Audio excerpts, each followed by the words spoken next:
పుచ్చుతలే.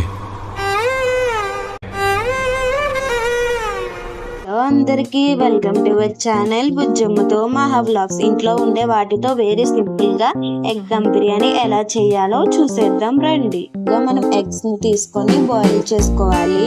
దానికి కావాల్సిన ఇంగ్రీడియంట్స్ అన్ని అయితే చూసేయండి. మనం బాస్మతి రైస్ ని తీసుకొని ఒక బౌల్లోని వాష్ చేసుకున్న తర్వాత 30 మినిట్స్ పాటు నానబెట్టుకోవాలి. తర్వాత మనం ఒక గిన్నె తీసుకొని దాంట్లో బిర్యానీ స్పైసెస్, బిర్యానీ ఆకు, ఒక లెమన్ పీస్ యాడ్ చేసి, జింజర్ యాడ్ చేసి మనం రైస్ని అయితే ఆ వాటర్లో 90% వరకు కుక్ చేసుకోవాలి. ఇంకో పాన్ తీసుకొని దాంట్లో ఆయిల్ యాడ్ చేసి దాంట్లో కొంచెం పసుపు వేసి మనం ఎగ్స్ని అయితే ఫ్రై చేసుకోవాలి. ఫ్రై అయిన తర్వాత ఎగ్స్ని మనం ఇంకొక బౌల్లోకి యాడ్ చేసుకొని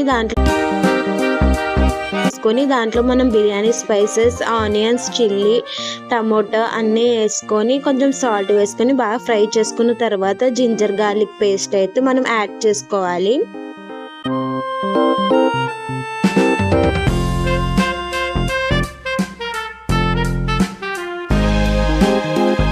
కొంచెం ఫ్రై అయిన తర్వాత దాంట్లో గరం మసాలా, కారం, పసుపు యాడ్ చేసి మనం ఆనియన్స్ అవన్నీ అయితే బాగా మిక్స్ చేసుకోవాలి. స్పైసెస్ అన్ని వేసిన తర్వాత ఫ్రై చేసుకున్న ఎగ్స్ ని కూడా యాడ్ చేసుకొని దాంట్లో మనం కొంచెం కర్డ్ అంటే పెరుగుని యాడ్ చేసుకొని మనం ఒక 3 మినిట్స్ పాటు లో ఫ్లేమ్ మీద ఫ్రై చేసుకోవాలి. ఈ లోపల ఒక గ్లాస్ లో వాటర్ తీసుకొని దాంట్లో మనం పసుపు యాడ్ చేసి బాగా మిక్స్ చేసుకొని పక్కన పెట్టుకోవాలి. ఇలా గ్రేవీ అయితే ప్రిపేర్ అయిన తర్వాత మనం ఒక గిన్నెలోకి గ్రేవీని అంతా తీసుకొని దాంట్లో కొంచెం లైట్ గా గ్రేవీ ఉంచి దానిపైన లేయర్స్ కింద మనం 50% ఉడికిన రైస్ ని ఒక లేయర్ కింద వేసుకోవాలి. దానిపైన మనం కొంచెం గరం మసాలా, టర్మరిక్ వాటర్ అయితే వేసుకొని కొంచెం గ్రేవీ యాడ్ చేసుకోవాలి. ఫ్రైడ్ ఆనియన్స్ ఉంటే ఫ్రైడ్ ఆనియన్స్ కూడా వేసుకోవచ్చు.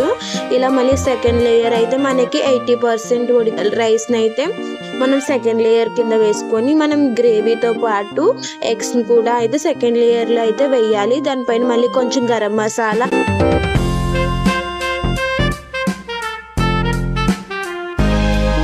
అంటే థర్డ్ లేయర్ అయితే 90% ఉడికిన రైస్ ని అయితే థర్డ్ లేయర్ లో అయితే వేసుకున్న తర్వాత మనం కొంచెం గరం మసాలా యాడ్ చేసి టర్మరిక్ వాటర్ వేసుకొని లెమన్ జ్యూస్ అయితే యాడ్ చేసుకోవాలి. మూత పెట్టుకొని దానిపైన ఒక గిన్నె తీసుకుని దాంట్లో నార్మల్ వాటర్ వేసుకొని దమ్ పెట్టుకోవాలి.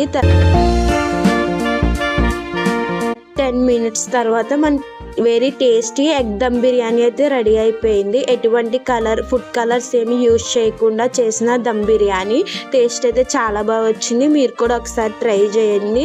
ఈ simple and tasty egg dum biryani అయితే రెడీ అయిపోయింది guys. Thanks for watching. Please do like, share and subscribe to our channel బుజ్జమ్మతో మహా వ్లాగ్స్.